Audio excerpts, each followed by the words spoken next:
तो hi guys, क्या आप लोग जानते हैं कि बर्फ क्यों पिघलने लगता है और क्या आग से जलने की अपेक्षा आप जब ऊष्मा से जलते हैं तो आपको ज्यादा जलन महसूस होती है। तो साथियों, आज के इस वीडियो में हम समझेंगे कि गुप्त ऊष्मा क्या होती है, गलन क्या होता है, हिमांक क्या होता है बेहतरीन तरीके से। इससे पहले कि अगर आप लोग हमारे चैनल पर पहली बार आए हैं तो चैनल को सब्सक्राइब करें, लाइक करें, अपने दोस्तों के पास शेयर करें ताकि आपके मित्र, आपके दोस्त भी सीख सके। साथियों, तो हम शुरुआत करते हैं इस वीडियो की धमाकेदार क्लास के साथ आज, और बेहतरीन तरीके से जानने का प्रयास करेंगे। तो आज का हमारा पॉइंट रहने वाला है साथियों, क्या मेल्टिंग एंड मेल्टिंग पॉइंट। ठीक है साथियों, यानी गलन क्या होता है और गलनांक क्या होता है साथियों।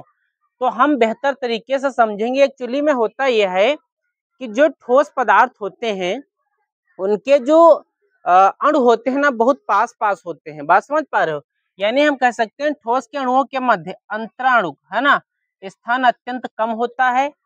और यानी जो उनके जो स्पेस रहता है, बात समझ पा रहे हो? यानी हम इसको ऐसे समझें कि ये बर्फ का कोई टुकड़ा है, बात समझ पा रहे हो? तो उसमें क्या होगा कि जो उसके अणु होंगे वो थोड़ा सा पास पास होंगे, यानी इनके बीच की जो गैपिंग है, यानी जो स्थान है वो बहुत कम होता है। बात समझ पा रहे हो?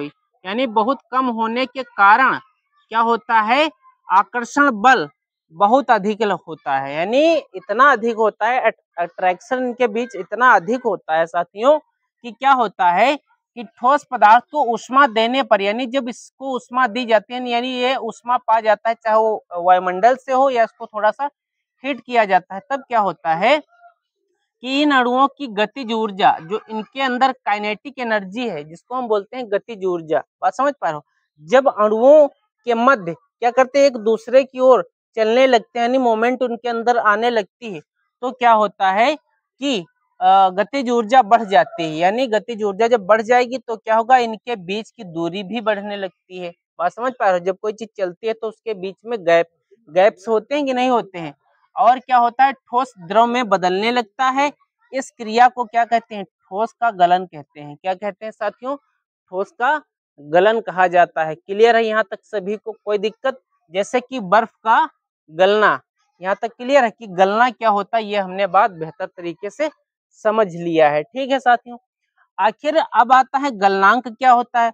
तो गलनांक यह होता है कि जिस ताप पर कोई एक टेम्परेचर होता है, मान लीजिए कि जो बर्फ है उसको आप 10 डिग्री सेल्सियस पर गर्म कीजिए, 15 डिग्री सेल्सियस पर गर्म करिए, है ना। तो क्या होता है, जिस ताप पर तथा वायुमंडल दाब पर क्या होता है, ठोस द्रव में बदलने लगता है या परिवर्तित होने लगता है, उसे ठोस पदार्थ का क्या कहते हैं, गलनांक बिंदु कहते हैं। क्या कहते हैं साथियों? गलनांक बिंदु कहा जाता है, जिसको हम बेहतर तरीके से यहाँ पर समझ चुके हैं साथियों। अगर हम अगले पॉइंट्स की बात करें कि हिमन तथा हिमांक क्या होता है। हिमन का मतलब ये होता है, आप इंग्लिश से समझ सकते हैं, फ्रीजिंग। मतलब फ्रीजिंग का मतलब जैसे आप सभी के घरों में है ना, फ्रीज वगैरह ये चीजें रहती हैं, है ना। तो उसमें क्या होता है कि जब आप पानी को उस फ्रिज के अंदर रख दिया जाता है, उसके जो बॉक्सेस लगे रहते हैं उसके अंदर जब आप रखते हैं तो क्या होता है, एक पॉइंट फिट किया जाता है कि इतने सेल्सियस पर हम इसको चला रहे हैं, यानी -2 पे चला रहे हैं कि 4 पे चला रहे हैं कि 3 पे चला रहे हैं। तो क्या होता है कि जब कोई द्रव ठोस में परिवर्तित होता है तो इस क्रिया को द्रव का हिमन कहते हैं। यानी जब द्रव जो होता है पानी, जब आप उसको फ्रिज में रखते हो तो एक -2 पे सेल्सियस पे चलाते हो या 3 पे चलाते हो, तो क्या होता है, वो द्रव किसमें बदल जाता है, वो द्रव काहे में हो जाता है साथियों, ठोस, सॉरी, जो ठोस होता है वो काहे में बदल जाता है, वो है ना द्रव का हिमन कहते हैं। यानी जो द्रव होता है, जो पानी होता है, धीरे धीरे क्या होने लगता है, वो फ्रीज यानी जमना स्टार्ट हो जाता है। क्या होता है, जमना स्टार्ट हो जाता है और बर्फ बन जाती है साथियों। क्लियर है यहाँ तक सभी को? अगर हम बात करें कि जिस निश्चित ताप पर तथा वायुमंडल दाब पर द्रव जो होता है जमना क्या हो जाता है, प्रारंभ कर देता है या करता है, उसे द्रव का क्या कहते हैं, हिमांक बिंदु कहते हैं। क्या कहते हैं, हिमांक बिंदु कहते हैं। यानी ऐसा तापमान जिस पर कोई द्रव क्या होता है, जमना शुरू हो जाता है, उसे हम क्या कहते हैं, हिमांक बिंदु कहते हैं। क्लियर है यहाँ तक सभी को?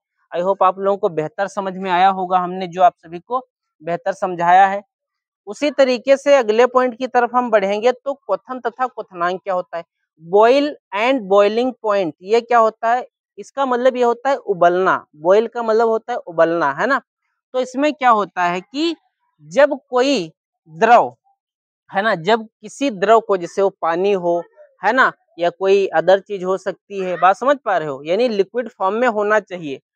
किसी द्रव का ताप बढ़ाने पर, मान लेते हैं कि एक जो है भगोने में, है ना, क्या है कि अगर आप पानी को रखते हैं और उसको हीट किया जाता है, यानी गर्मी उसको दी जाती है, उष्मा दी जाती है, तो क्या होता है कि द्रव के कणों की जो गतिज ऊर्जा होती है, यानी द्रव के जो कण होते हैं उनके अंदर जो गतिज ऊर्जा होती है वो क्या होने लगती है, बढ़ने लगती है। बात समझ पा रहे हो। जैसे कि अगर हम किसी बर्तन में, है ना, उसको क्या करते हैं, उसको उष्मा देते हैं, तो उसके जो अणु होते हैं ना जल के, वो क्या करते हैं, ऊपर जाना स्टार्ट हो जाते हैं। बात समझ पा रहे हो।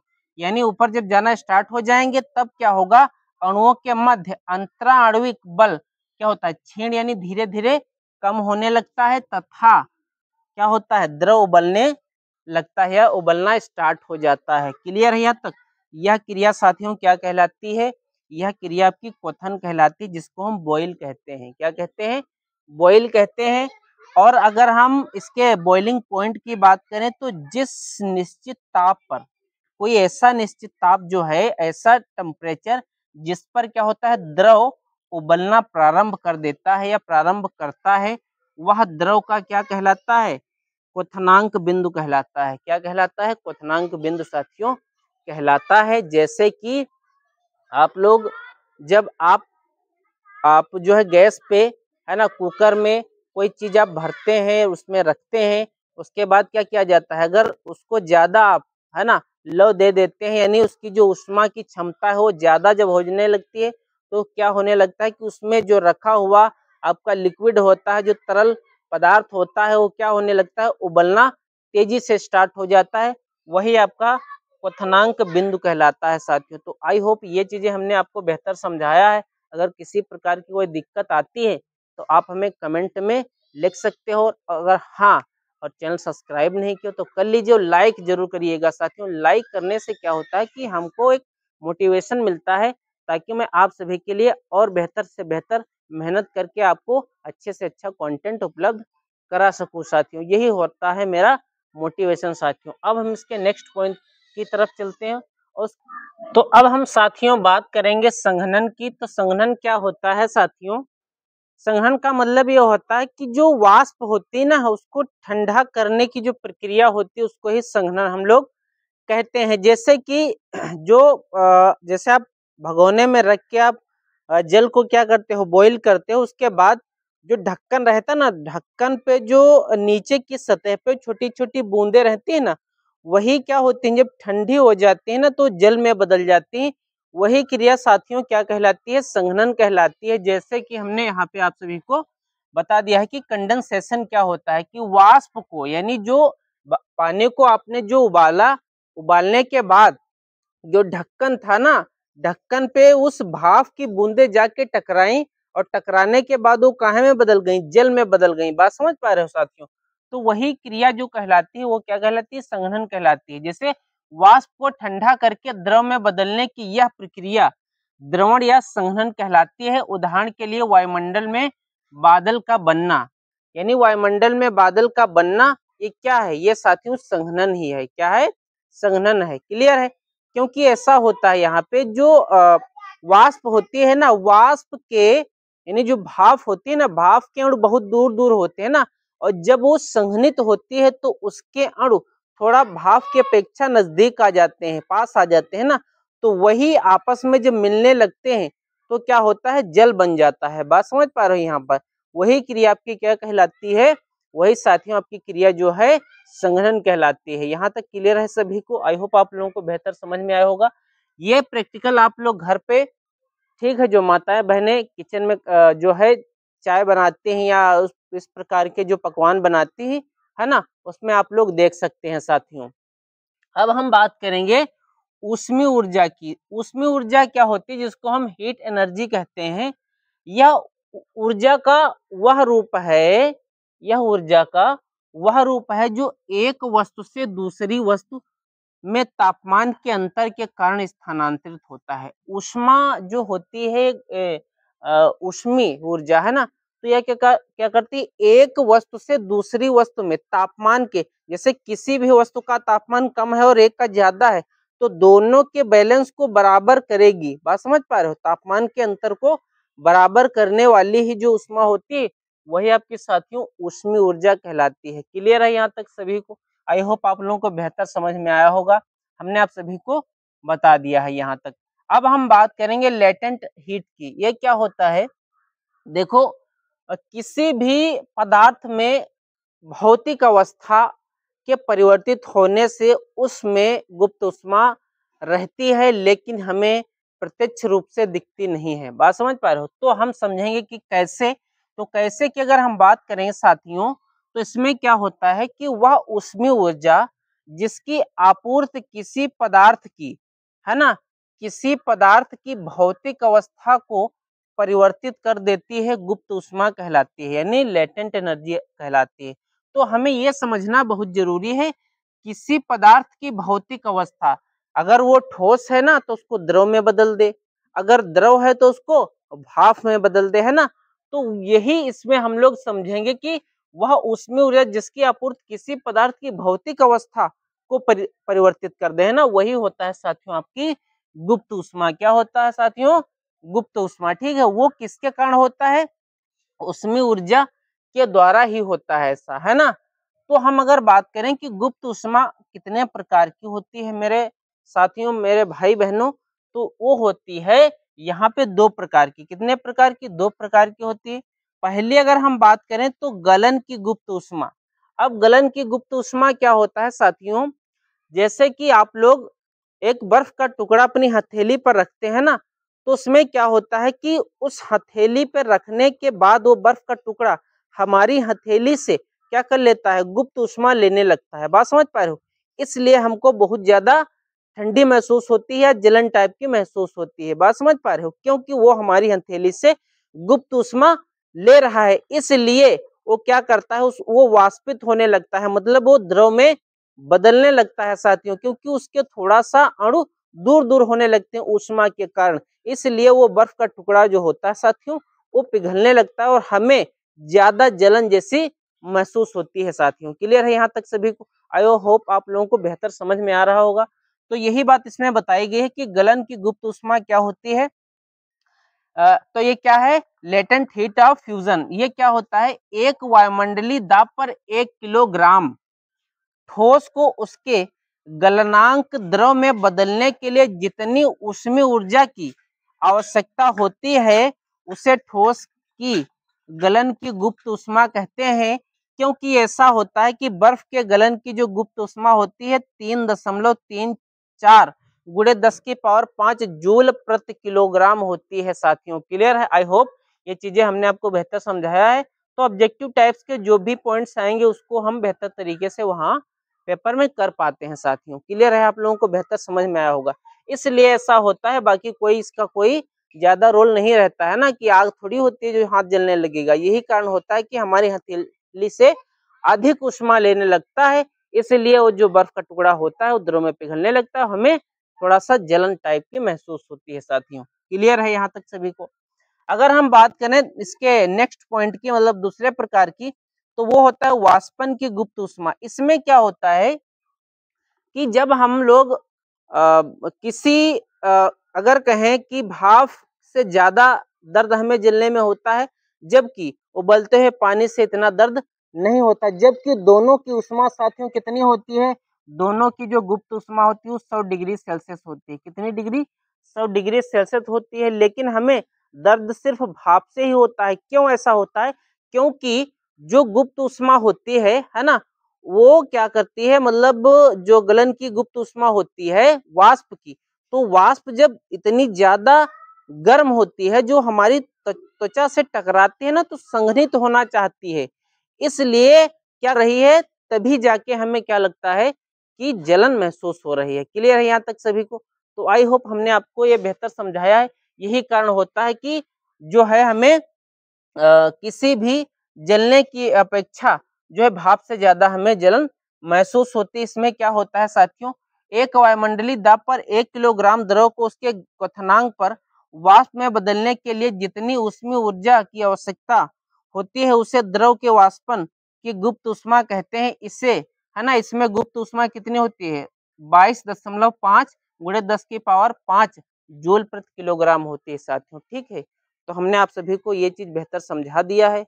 और किसी प्रकार की कोई दिक्कत है, कोई समस्या है तो आप हमें बता सकते हैं साथियों। ठीक है, तो हमने इसमें यही पॉइंट आपको बताया है कि दोनों का टेम्परेचर सेम होता है, भाप का भी और किसका, उबलने वाले पानी का, लेकिन वो जब हमारी त्वचा से टकराती है तो संघनित होना चाहती है, इसलिए ऐसा होता है कि हमें ज्यादा जलन महसूस होती है साथियों। क्लियर है, तो हमने आप सभी को ये चीजें बेहतर समझा दिया है। अगर किसी प्रकार की कोई दिक्कत या समस्या तो हमें कमेंट में बता सकते हैं साथियों। अगर वीडियो अभी तक लाइक नहीं किया है, शेयर नहीं किया तो शेयर कर दीजिए आप लोग साथियों। ठीक है, तो हम बढ़ते हैं इसके नेक्स्ट पॉइंट की तरफ। तो अब हम साथियों आ चुके हैं सब्लिमेशन की तरफ। क्या होता है सब्लिमेशन साथियों, जिसको हम ऊर्ध्वापातन कहते हैं। इसमें क्या होता है साथियों कि कुछ ऐसे ठोस पदार्थ होते हैं जिनको हम जब गर्म करते हैं ना, तो वो किसी मध्यवर्ती अवस्था, मतलब उसकी जो बीच की अवस्था होती है उसमें ना बदल के क्या होता है कि सीधे वो काहे में बदल जाते हैं, गैस में बदल जाते हैं साथियों। क्लियर है, तो वही जो प्रोसेस होता है उसको ही हम क्या कहते हैं, सब्लिमेशन यानी ऊर्ध्वापातन कहते हैं साथियों। क्लियर है यहाँ तक सभी को, तो इसको हम समझते हैं कि ये है आखिर क्या। तो ऊर्ध्वापातन एक ऐसी भौतिक है ना रासायनिक प्रक्रिया है जिसमें कोई पदार्थ अपनी ठोस अवस्था से सीधे गैस में परिवर्तित या बदल जाता है। इस पूरी प्रक्रिया के दौरान पदार्थ की अवस्था किसी मध्यवर्ती, मध्यवर्ती मतलब द्रव में नहीं बदलती ना, द्रव अवस्था में नहीं बदलती या नहीं परिवर्तित होती और सीधे गैस में बदल जाती है।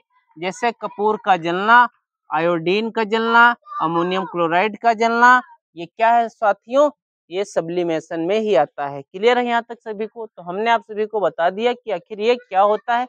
जैसे घर में माताएं बहनें जब पूजा के लिए जाती हैं मंदिर को है ना, तो वहां पे जो कपूर होता है ना उसको चम्मच में या उसको रखने के लिए अनेक प्रकार के जो साधन होते हैं उसमें रख के जब क्या करते हैं, आरती आप लोग करते हैं, तो जो कपूर होता है ना साथियों वो सीधे क्या द्रव में ना बदल करके सीधा गैस में बदल जाता है। यही प्रक्रिया क्या कहलाती है साथियों, सब्लिमेशन यानी ऊर्ध्वापातन कहलाती है। क्लियर है यहाँ तक सभी को, हमने आपको अच्छे से बता दिया। अगर हम बात करें वाष्पीकरण की, वाष्पीकरण क्या होता है साथियों, वाष्पीकरण एक भौतिक प्रक्रिया है, कैसी है ना, फिजिकल प्रोसेस है जिसमें किसी द्रव के सतह पर उपस्थित अणु धीरे धीरे है ना, द्रव की सतह पर उपस्थित अणु धीरे धीरे ऊर्जा ग्रहण कर वाष्प में परिवर्तित हो जाते हैं। यह प्रक्रिया सामान्य ताप और दाब है ना दबाव पर होती है। क्लियर है साथियों, जैसे कि क्या होता है, जैसे कि एक गिलास होता है ना, तो उसमें अगर जल भरा है साथियों, उसमें अगर जल भरा है, ठीक है, यहाँ पे जैसे जल यहाँ पे मान लेते हैं कि भरा है साथियों, तो क्या होता है कि उसके ऊपरी सतह पर छोटी छोटी बूंदें आ जाती हैं है ना, उसकी ऊपरी सतह पर छोटी छोटी बूंदें आप लोग देखे होंगे है ना, जैसे आप लोग स्कूल में बोतल वगैरह ले जाते हो तो उसके बोतल के ऊपर भी इस तरीके से छोटी छोटी बूंदें आ जाती है ना, तो यही कारण होता है, सामान्य ताप और दाब के कारण ऐसा हो पाता है साथियों। क्लियर है, अब क्या होता है कि वाष्पीकरण की अगर हम गुण की बात करें तो इसमें क्या होता है, यह एक धीमी प्रक्रिया है। मतलब जो जल होता है ना, तो जल के जो अणु होते हैं मतलब H2O होता है इसका फार्मूला है ना, तो इसमें हमने क्या लिखा था कि उपस्थित अणु धीरे धीरे क्या हो जाते हैं, ऊर्जा ग्रहण कर लेते हैं और ऊर्जा ग्रहण करने के बाद वही हमें वाष्प के रूप में दिखाई देते हैं। ठीक है, अब अगर हम बात करें, इसकी बात कर रहे हैं तो ये एक धीमी प्रक्रिया है होती है। क्लियर है, मतलब स्लोली स्लोली होती है। और अगर हम बात करें सेकेंड पॉइंट की, तो यह द्रव की सतह पर ही होती है। मतलब जो द्रव होता है इसकी जिसे द्रव ये है ना, तो इसकी सतह ही तो ये है, तो इसकी सतह पर होती है। ठीक है, गर्मी की उपस्थिति है ना, गर्मी की उपस्थिति में क्या होता है, तेज कर देते हैं, मतलब वाष्पीकरण जो है वो ज्यादा तेज हो जाता है। ठीक है, क्लियर है यहाँ तक सभी को। अब अगर हम चौथे पॉइंट की बात करें तो जब हवा का प्रवाह तेज होता है तो वाष्पीकरण को, है ना, वाष्पीकरण क्या होता है, बढ़ जाता है, बढ़ सकता है। ठीक है, वाष्पीकरण बढ़ जाता है, क्लियर है, या बढ़ सकता है, यहाँ तक क्लियर है सभी को। तो ये हमने इसके प्रमुख गुण की बात की है। अगर हम बात करें कि वाष्पीकरण को प्रभावित करने वाले कारक क्या होते हैं, तो कारक ये होते हैं कि तापमान, अगर तापमान ज्यादा रहेगा तो वाष्पीकरण की दर ज्यादा होगी, है ना, तो वाष्पीकरण क्या होगा, ज्यादा होगा। अगर सतह कैसा है, अगर द्रव की जो सतह है ना, वो अगर कम या ज्यादा है, बात समझ पा रहे हो, तो भी वाष्पीकरण ज्यादा होगा। आर्द्रता, अगर वायुमंडल में नमी है तो भी, है ना, अगर नमी कम है तो वाष्पीकरण कम हो सकता है ना, सॉरी ज्यादा होगा। अगर नमी ज्यादा है तो वाष्पीकरण कम होगा, बात समझ पा रहे हो। फिर क्या है, वायु की गति, क्लियर है, अगर वायु की गति मतलब हवा अगर तेज चलेगी तो वाष्पीकरण ज्यादा होगा, अगर हवा कम चलेगी तो वाष्पीकरण कम होगा। तो आई होप हमने ये चीजें आपको बेहतर समझाया है, किसी प्रकार की साथियों दिक्कत नहीं होनी चाहिए। जो भी पॉइंट्स आपको बताए जा रहे हैं अच्छे से बताए जा रहे हैं। अगर वीडियो पसंद आ रहा है तो वीडियो को लाइक अवश्य कर दीजिएगा साथियों, लाइक ही हमारी मेहनत का फल होता है और मुझे एक मोटिवेशन मिलता है ताकि मैं आप सभी के लिए और ज्यादा मेहनत कर सकूं। अब इसके नेक्स्ट पॉइंट की तरफ बढ़ते हैं साथियों। तो अब हम साथियों बात करेंगे वाष्पीकरण के कारण ठंडक कैसे होती है, तो हम उसको भी अच्छे से समझ लेंगे साथियों। क्या होता है कि जब एक द्रव वाष्पित होता है तो वह आसपास से वाष्पीकरण की गुप्त ऊष्मा के तुल्य ऊष्मीय ऊर्जा अवशोषित कर लेता है, जिसके कारण वह ठंडी हो जाती है ना साथियों। जैसे एग्जाम्पल के तौर पर अगर हम समझे साथियों तो क्या होता है कि जैसे, है ना, पेट्रोल है, स्प्रिट है और पॉलिश है ना, क्या करते जब हम नाखून पे लगाते हैं या त्वचा पे लगाते हैं तो वो क्या करता है, वो हमारी त्वचा से गुप्त ऊष्मा लेने लगता है, जिसके कारण हमें क्या होती है, ठंडक महसूस होती है साथियों। क्लियर है यहाँ तक। अगर हम दूसरे उदाहरण की बात करें तो गर्मियों में सूती कपड़े पहनने चाहिए। क्यों क्यों पहनने चाहिए, क्योंकि पसीना ज्यादा निकलता है और पसीना निकलने के कारण क्या होता है, द्रव की सतह के कारण आसपास के से क्या लेता है, ऊर्जा ले लेता है, मतलब क्या है, शरीर से एनर्जी ले लेता है और जो द्रव के अणु होते हैं वाष्प वाष्प के रूप में उड़ने लगते हैं या वाष्प के रूप में बन जाते हैं, निकलने लगते हैं, जिससे हमें ठंडक महसूस हो जाती है साथियों। क्लियर है, इसलिए हमें जो है गर्मियों में सफेद कपड़े पहनने चाहिए। अगर हम बात करें इसके बड़ी सतह, है ना, बड़ी सतह का प्रभाव क्या होता है, तो अगर हम बात करेंगे पहले पॉइंट की, तो कप की अपेक्षा प्लेट से हम गर्म चाय जल्दी पी लेते हैं। क्यों, जैसे कप में चाय अगर गर्म है तो नहीं पी पाते हैं जल्दी, जबकि प्लेट में अगर चाय है तो हम आसानी से पी लेते हैं, क्योंकि प्लेट का जो सतह होती है ना वो बड़ी होती है, जिससे वाष्पीकरण आसानी से हो जाता है, चाय ठंडी हो जाती है, हम आसानी से पी लेते हैं साथियों। ठीक है, पहला पॉइंट हो गया।